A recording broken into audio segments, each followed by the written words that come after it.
Hello, my Virgo friends. Welcome. Thank you so much for being with me. This will be a general weekly reading for Virgo, Sun, Moon, and Rising for...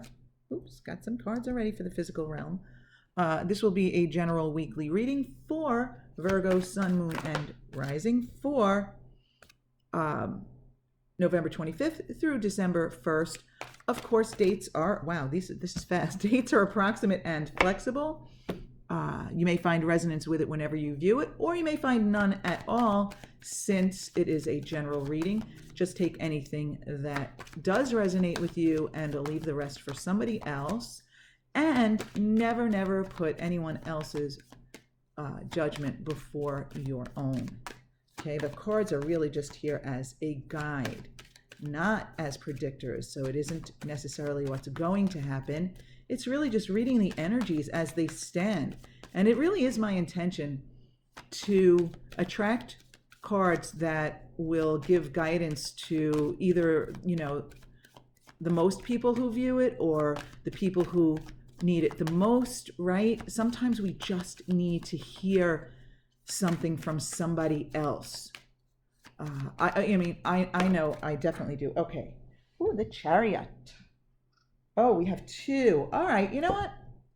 Since it was taking a while and they did fall on the floor together, I don't usually take two cards with overall energy, but sometimes there's a message in there, and I think it was meant to be because the other cards jumped out so quickly and those took a little bit longer.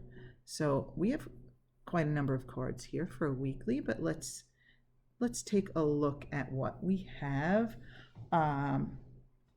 Okay, so we have the Five of Swords in the... Oh, you know what? They came out so fast, I never explained. Let me just explain briefly for those of you who don't know. From the Minor Arcana, these cards are for the physical. The ones in the center are for the mental, and the one on the right is for the spiritual realm. So... in other words, what's going on in your physical world, what's on your mind or what you're focused on, sometimes what you're talking about, and the message from the spiritual realm. And then from the Major Arcana, usually it's one card for the overall energy, but we do have two today, and I felt compelled to keep them both. So, all right, so we have the Five of Swords, and this may be where the Tower reversed comes in here as part of the overall energy and even part of the message here. We have the Five of Swords reversed, Virgo, and beneath that we have the King of Swords. Wow, the King of Swords again. I've seen the King of Swords already today. Wow. So Virgo, kind of specific, but some of you, one of you, maybe many of you, may be inclined to have a conflict this week with someone represented by the King of Swords. It may be someone with whom you have words, okay? Now, the Five is the energy of change and freedom. So this exchange of words, it could be sharp. It could be honest. In some cases, it could be brutal, but I actually feel as though some of you are not necessarily going to dislike this conversation or where it's going. Like, I feel as though for some of you, it's a conversation that needed to be had. So now the King of Swords could represent your boss, your spouse, a coworker. I feel though, since it's the king, it's someone who is playing a prominent role in this. And it could be someone who is above you like a boss, right? Above you in like stature within the company. It's possible. Or, being the king, it just may be that this person is someone important to you who, again, plays a prominent role in your life. And it could be an air sign, but not necessarily, right? It could be a Gemini, Libra, or Aquarius, but not necessarily.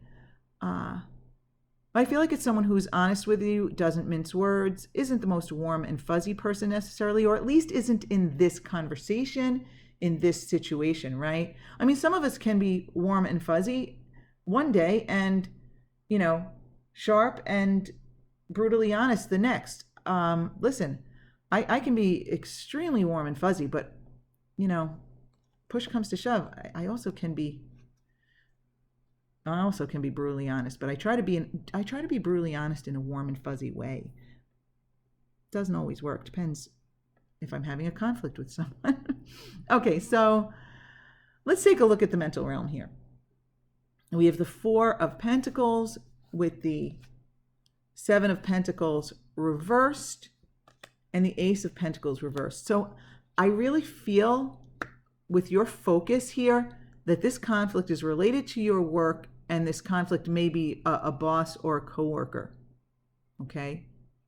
And if not, it may be that this person dominates this conversation. So I feel as though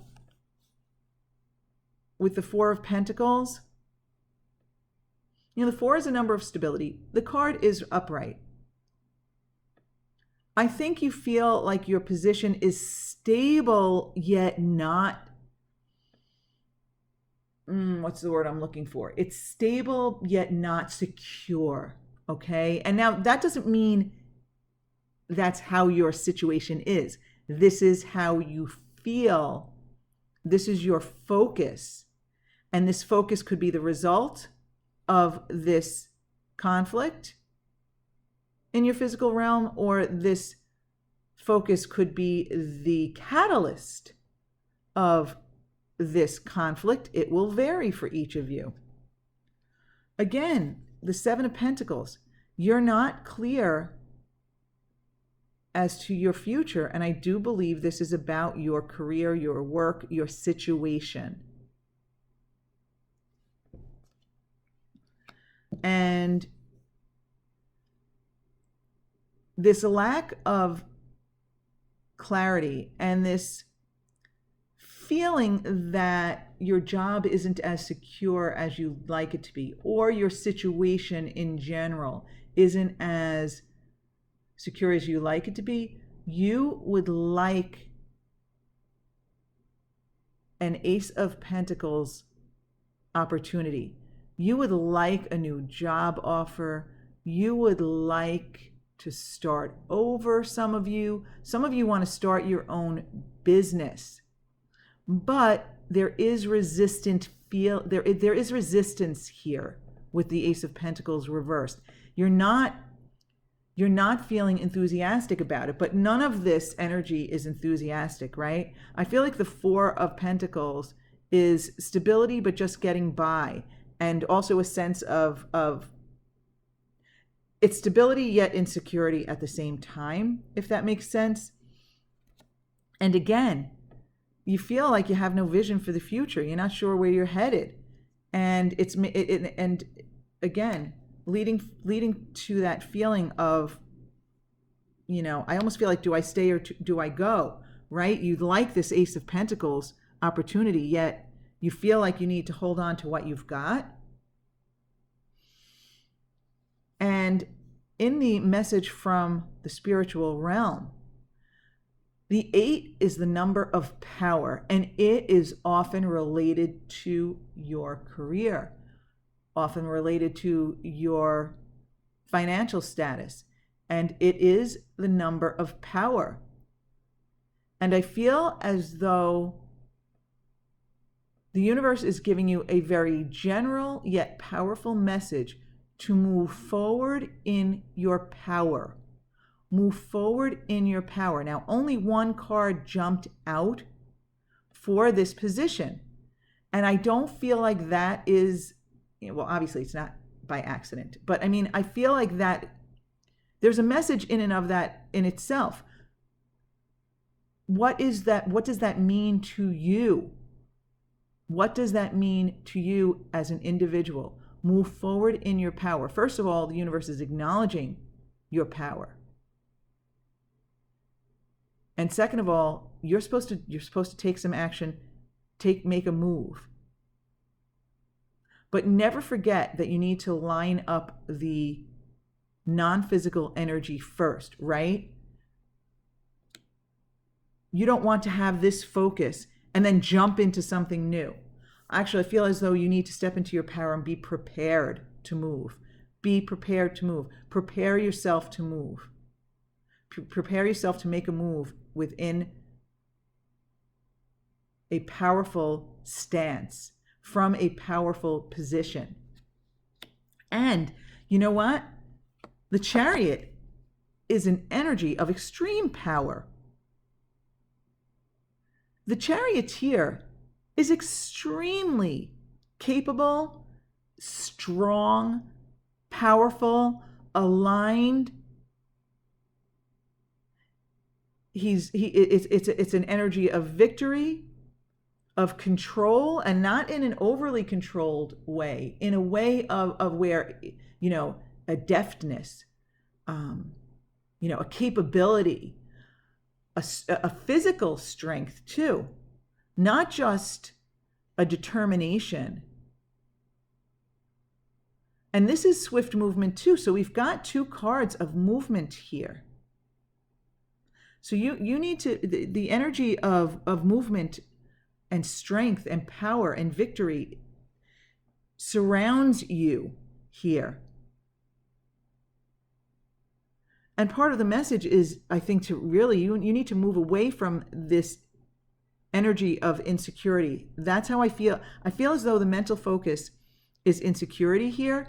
But if this resonates at all with you, my Virgo friends, you can get out ahead of it. This is what's on your mind. This is where you're focused. You can be deliberate in your focus. In fact, I feel compelled to tell you that if you find your mind drifting off into thoughts of insecurity, deliberately refocus. Laugh at yourself and say, wow, I remember that reading, and I'm supposed to shrug this off because I'm really not looking at things the way they really are. I am not seeing myself in my own power. Now, I feel as though the Tower reversed is kind of like a side note or a PS here. And it's kind of like, PS, stop resisting change. Like, change is necessary for your expansion. When you get the Tower, it's really the universe forcing you into change so that you can expand, so that you can head in the direction of your desires. Sometimes we hold ourselves back without even knowing it, right? Or we know we're holding back, but yet we feel so insecure, we don't know how to move forward. So with the Tower reversed, now this showed up on the floor underneath the Chariot. So again, I feel as though this is like PS. I just want to add this little piece of advice to you. This is the universe talking. That you need to stop resisting the change. And the 5 is the number of change. And the 5 can also be the number of freedom. So it's possible that this conflict here is going to result in some sort of freedom once you can allow the change, once you can let go of the resistance. I mean, the Tower is here. This conflict has occurred. Now, this is a weekly reading. People see the Tower and they think, oh my God, some major upheaval.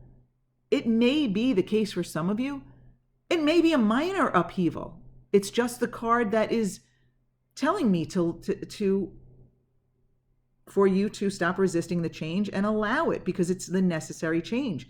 You're powerful. You're powerful. You've got the Chariot energy surrounding this, surrounding you. And you have the 8 of Wands. The 8 is a very powerful number. So you need to recognize your power, recognize that you have control over the situation. You need to stop resisting the necessary change and go with it. Go with it. Move forward, my Virgo friends.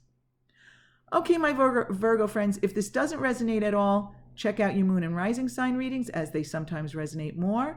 And I want to thank you so very much for being with me. And I really hope you have a fabulous, fabulous week. See you next week.